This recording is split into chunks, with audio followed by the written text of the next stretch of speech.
Ningependa kushiriki nanyi neno moja ambalo tunalisoma kutoka katika Ufunuo 14 ule mstari wa 7.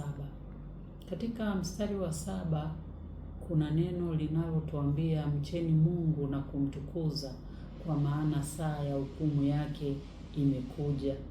Hii ikiwa ni ujumbe wa matayarisho ili watu waweze kuwa tayari kusimama katika hukumu.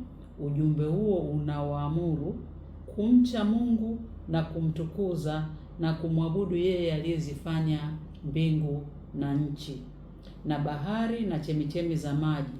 Matokeo ya kukubalika kwa ujumbe huu yanatolewa kwa neno. Hawa ndio wazishikao amri za Mungu. Wapi? Wale ambao wanashika amri za Mungu na imani ya Yesu.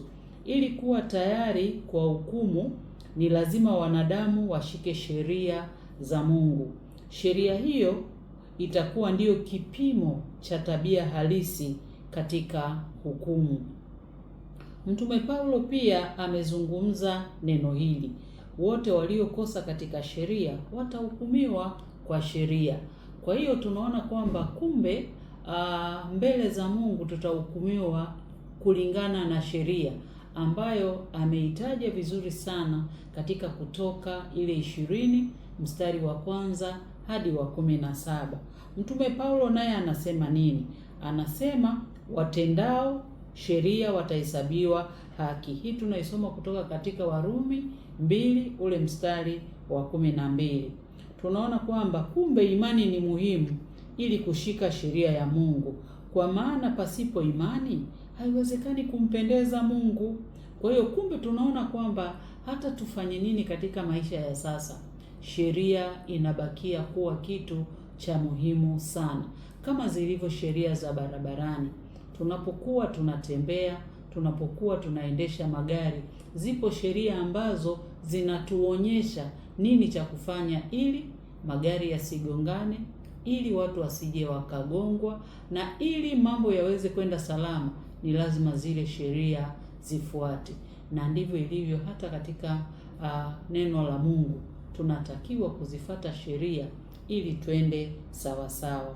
Na Mtume Paulo anaendelea kutuambia hivi: na chochote kinachotokana na imani, na chochote kisichotokana na imani ni dhambi. Hii tunaisoma kutoka katika Waebrania ile 11 mstari wa 6 na Warumi 14 ile 23.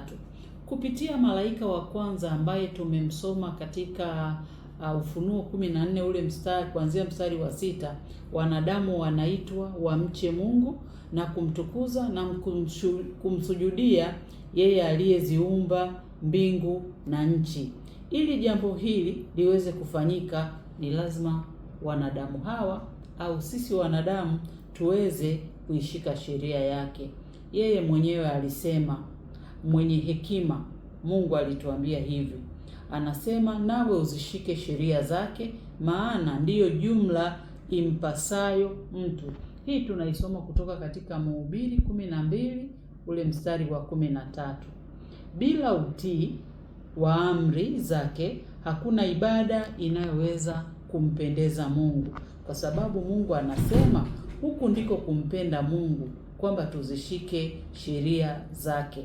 Anasema yeye aligeuzaye sikio lake asiishike sheria, hata sara yake ni machukizo.